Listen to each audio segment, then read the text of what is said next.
What's up, Tech Gang? Stefan here from TechRight. In this video, we're going to be going over my pros and cons on the Google Pixel 6a. Stay tuned.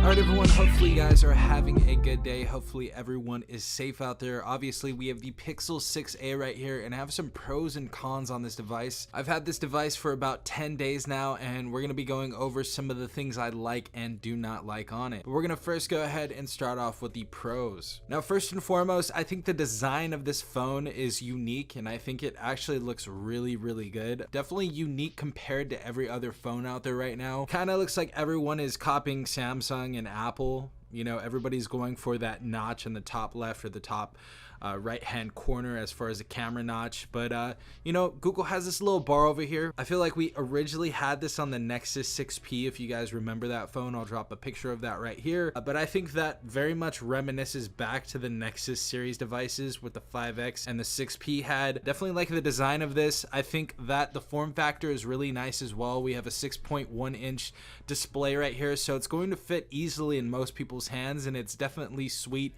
and small right here, so it's going to be a very easy one-handed experience on this device. Other thing I love about this device is they had to like tone down the materials, so this isn't made out of like metal and all of those, you know, crazy materials as far as the back goes. The sides of the phone, the aluminum and everything on here, this is complete metal, but the back of the device, it feels completely like glass, but it's actually plastic. I believe they use some very condensed plastics, but they definitely made it feel extremely premium in the hand. So form factor and the way the phone looks, in my opinion, I know this is pretty objective, and I would love to hear your opinions in the comment section down below, but I love the look of the body and the feel of this device. Second pro on this device definitely has to be the cameras. Obviously they went back to, I believe, the 2 or the 3 with the camera sensors in this device. But really amazing software on this device for the cameras. I believe the colors and everything look great on here for the price of this device. Obviously $449. If you guys are buying this outright, we're going to talk about the price in a little bit, but you know, as far as the price goes on the camera, you're not going to get a better camera than this at this price tag. And I can definitely tell you that, you know, there's a lot of people that are making videos that don't really spend too much time on budget devices, and that's kind of my niche on this channel. And you know, I saw some even really big YouTubers. I think it was Austin Evans' friends. They do this side channel or whatever, and they were like, oh yeah, so on paper the Galaxy A53 cameras are better than the Pixel cameras or the Pixel 6a cameras, and they have no idea what they're talking about, but I forgive them. I'm not trying to bash them or anything. They just don't really pay attention to budget phones. I don't think it's really in any of their interest. But if they had the device more than just 2 days playing with it, or more than 24 hours, they would know that the cameras on the Pixel 6a far outweigh in quality the Galaxy A53. These are going to absolutely destroy the Galaxy A53. The Galaxy A53 cannot even stand next to the Pixel 6a as far as the photographs go. They did fix the 60 frames per second. They did fix some of the other stabilization issues on the Galaxy A53, but the Pixel 6a blows the A53 out of the water, no question at all. So yeah, we have some really great cameras on this device. Very fast shutter speed, as you guys know as well. And I've been using this phone for my thumbnails, so it's been really good so far. Next pro definitely has to be that we have 3 major operating system updates on this device. That was the one thing I think the Galaxy A53 beats this in, is that they have 4 years of OS updates, so it's going to be relevant till 2026, and this should be only relevant till 2025. As far as the processor and everything else, this is definitely going to be able to handle those updates. I don't think the A53 is going to be as smooth and consistent as this phone due to the processor that we do have on the A53. I believe it's the Exynos 1280, but yeah, this definitely has a processor in it that is going to be able to handle those operating system updates, and I absolutely think 3 is enough. I think you can definitely use this phone for even more than 3 years, so I still think that's a pro. And segueing into our next pro we just talked about, this has a flagship processor inside of it, and it's stock Android, so the way it runs is perfect. This device runs perfectly. I haven't had any issues with it. I know everybody's like 60 hertz, but compared to this 60 hertz on this OLED display, as far as like going to something else that's, you know, a budget device or a mid-range device, this has to be one of the best 60 hertz and most smooth experiences on a 60 hertz display that I've seen. There are many other devices that have 60 hertz displays base, but they are not smooth at all. I don't know what it has to do with, but they don't look smooth at all. But I'm sure you guys will know, and if you guys have this device, let me know in the comment section down below. But this processor is definitely way better than many other devices that are out right now around this price tag.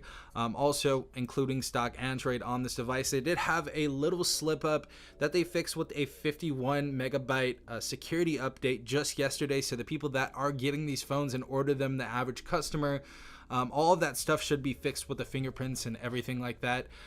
It was kind of a weird move and very bold of Google to send this device out without, you know, being tested insanely to the people that are actually going to review this device. So I definitely commend them for actually sending out to us these devices before the average consumer actually get these. But you know, Google, I feel like at the end of the day, gives you the best bang for buck in this device as far as the processor goes, and obviously that's going to be the Tensor chipset in here. So definitely great to have a flagship class processor inside of a phone that's only $449.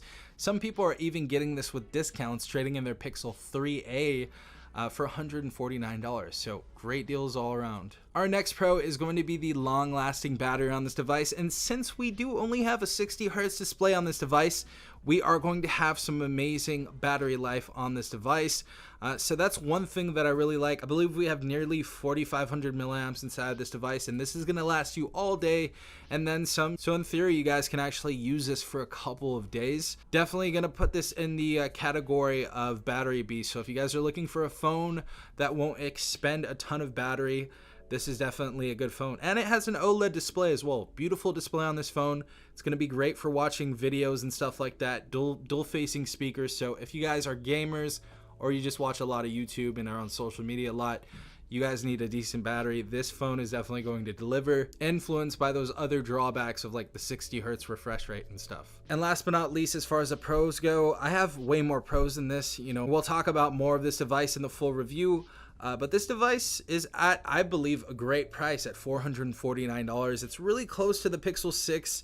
I still think $100 is a lot of money though, or a little over $100 more to get the Pixel 6.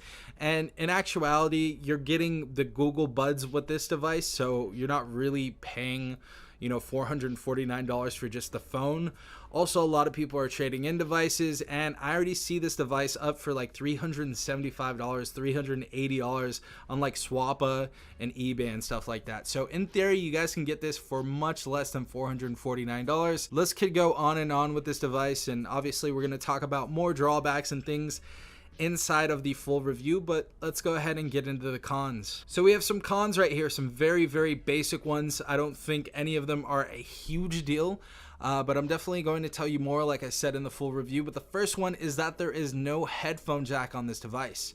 Now, I wouldn't have made this a big deal if this were a flagship device, but the thing about this device is it's only $449, so it brings into that budget and mid-range territory to where like a lot of people still have a headphone jack on their budget device. So just because it's in that type of territory, I have to definitely put this down as a con, that it does not have a headphone jack, because I feel like a lot more people don't have things like Google Buds or Galaxy Buds or Apple EarPods when they're looking for a budget device. So, you know, they're going to have to rely on that 3.5 millimeter headphone jack. But again, this does come paired with Google Buds when you get that little deal on Amazon. Second con has to be that there is no wireless charging. And now I'm taking this very seriously because a lot of people, I gave my opinions, and obviously it's objective, but I do like plugging in my device and I like getting a much faster charge that way. But a lot of people did get kind of offended that I didn't really care about wireless charging, so I definitely have to put this down as a con.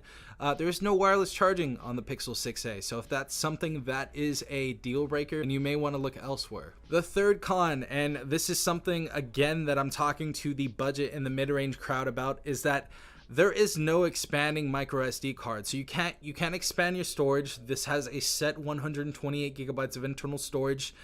There's not going to be any changing that. So if you guys do like expanding your storage, you guys are going to have to do it in different ways, like the cloud or Google One or things like that, to store photos and other stuff, because we do not have expanding storage right here. So I thought it would have been cool if they at least added another memory option, like the 256 gig option. Definitely think that would have been more appropriate. For the most part, most people are not going to need that much space, but there are those storage users that go crazy. I don't know how you can even use up all that space, but yeah, no micro SD card slot. And the next con is that this is only a 60 hertz refresh rate. Now, this is objective.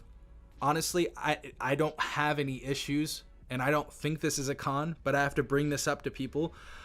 This does have a 60 hertz refresh rate. It does not look like a 60 hertz refresh rate though. When you guys pick up this phone, you guys are going to notice it's much snappier. It has a better processor than most of the budget mid-range phones that are on the market right now. It looks better, stock Android. The games on this device are going to run amazingly with that processor in here as well. But the display in general does not look like it's 60 hertz, and I don't think it should be a con about this device, just because it adds a lot more to the battery life, and it doesn't really take away from the experience. You know, I got the S22 Ultra right now, and that's 120 hertz, and my eyes got used to that, yes, but I don't really see any difference between this and that. So, you know, for the person that's not a techie, the average consumer, they're going to be totally fine with the display on this device. And those were really all of the cons that I had to talk about. Maybe one more I would say is that we didn't have that June security patch straight out of the box. We kind of have to wait for that, but that's not going to be for the average consumer. That's just for the people that get it before the embargo or before the initial release of this device. So, you know, I think this device is a really good pick. I'm going to do my full review on this. I still have to go through many other things. It did have a little bit of a heating issue when I was playing games, but after that update, it seems to be fixed. It's not really heating up too much anymore. But for the $449 price tag, I don't see you doing much better in this area. And again, you can get this for cheaper if you buy it from eBay or you buy it from Swappa, or, you know, go ahead and go around and search for deals. Google has a ton of deals on this device as well. And I think this is the best device you're going to get around that price tag. I don't think there's anything that's going to be better. Obviously, there are many other phones around this price tag if you go outside the US, but if the phone doesn't have bands and it doesn't have jurisdiction inside the US as far as the bands go, and it doesn't work well with those, there's no point on picking up those devices. It's technically a tablet at that point. So if you guys want a device that's going to work great in the United States and you guys are going to get good coverage, also this has 5G, definitely looking to get in the Pixel 6a. Best mid-range phone around at this price tag right now. But yeah, guys, hopefully you have a good rest of your day. Sending blessings to all of you in the comment section, to you and your family. This has been Safon from TechRight. Peace out, Tech Gang.